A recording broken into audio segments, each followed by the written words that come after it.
Hello, my name is Melissa Vega, and this presentation will cover the much debated topic of police being recorded, whether it be through videotape, pictures, or audio. As a people, we need to understand our rights and our limits towards what is offensive and what is defensive. Overall, I believe citizens should have the right to record police on duty. The American Civil Liberties Union states, taking photographs of things that are plainly visible from public spaces is a constitutional right. This includes federal buildings, transportation facilities, police, and other government officials carrying out their duties. Don't be afraid when the news bombards the screens about police being filmed. It is legal in every state of the United States to record police on duty in public spaces. Recording police is protected in our First Amendment right, and it should not be a cause for arrest. The great thing about video footage is that it allows the world to uncover the bad or good in police, but sadly, recent cases show injustice from police. The issue of private versus public space is that rules apply to privately owned places, where you can be escorted off the property for recording police, or for doing any activity against private property rules.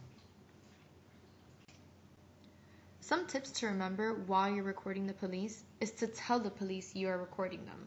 Don't let the camera get in the way and keep it low and close to your body. Comply with whatever it is they ask you to do, and if necessary, remind them politely that it is your right to film them. Do not let police feel like what you are doing is something illegal.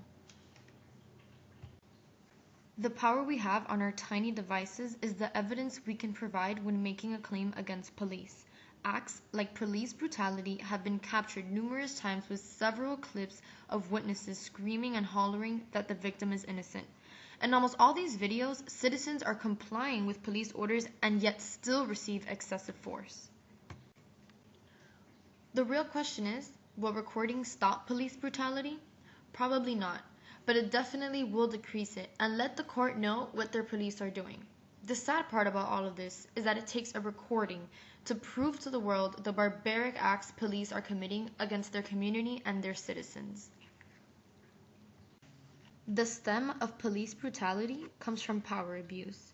Knowing that they can flash their lights and pull over anyone at any given moment creates the very wrong idea that they are above the law. No one is above the law. And citizens should not have to fear from the police, the people that we call when in an emergency or for protection. It is unclear why police would have a problem being filmed.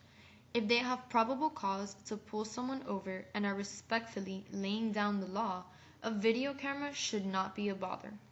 In some videos, police shout to shut off the cameras, and shortly after, they begin the injustice. In Ferguson, Missouri, Michael Brown, an unarmed black teen, was shot and killed by Darren Wilson, a police officer. Darren asked Michael Brown to get off the street, and after verbal altercation, police officer Darren gets out of his car and shoots Michael Brown 6 times. Another teen that was with Michael at the time of the shooting claims Michael raised his hands in the air saying, "Don't shoot." Once news reached the city of Ferguson, riots against the police for the crime of Michael Brown started breaking out. Citizens filming the rallies and police have been tear gassed and some beaten because they were recording them. It is also our right to protest, and filming the police while in protest is legal. Anything the police do against that is illegal. While on high-speed chases through helicopters, the pilot often warns the officers they are being filmed and that anything they do will be recorded. Even with that information being said, they continue to act savagely. They simply don't care and think the law will protect them. This is why we need recording evidence of any unlawful act. It seems that recording police makes them even more frustrated, but maybe we wouldn't be so quick to record if we trusted that the police could handle the situations in a civilized manner. Through video evidence, we can see that in a lot of instances, the police are the ones who purposely take situations out of hand. Ryan J. Riley, a Huffington Post reporter, was arrested as he was filming the Ferguson protests. Ryan was detained and assaulted while trying to film police officers inside a McDonald's restaurant. Ryan's head was shoved into a glass window and was later released without charges, proving that we cannot be charged for any crime by recording officers and that they know this too. The Illinois Supreme Court ruled that police officers cannot expect privacy while out in streets or public places. So why, if it is so crystal clear that it is not illegal, do police officers continue to have an issue with this? Maybe they have not been trained to be recorded and feel offended or violated while on duty. But as annoyed as they may be by this act, it is lawful to record them. Recording police officers should never be a crime because we are doing nothing wrong by protecting ourselves. The technology we have against them has helped with the "it's my word against theirs" problem, and is our social weapon. By sharing and posting these videos, pictures, or audio recordings, we are creating awareness of the issue.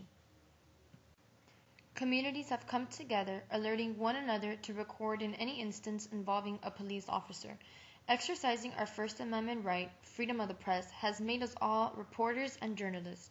We are the camera crews, and no one can deliver news better than ourselves. There is no need for witnesses or interviews when the proof is in the lens. If police officers do not like the public recording them, maybe they can record themselves. The idea of body cams is to add proof on the officer's part. That way there is no argument that a footage was altered or edited. They can be used to check abuse of power from officers and get their side of the story as well as the citizens. The true solution to the issue is to teach officers about boundaries and respect towards citizens. If they feel attacked or threatened by someone, they have to take action. But if nothing has been done against them, then there is no need for brutality. As long as they continue with the injustice, we will continue to record and spread evidence worldwide. It is not to say all police officers abuse their powers and mistreat citizens, but the ones that do should be dismissed from ever being a police officer again because they cannot fulfill their duty to protect and serve.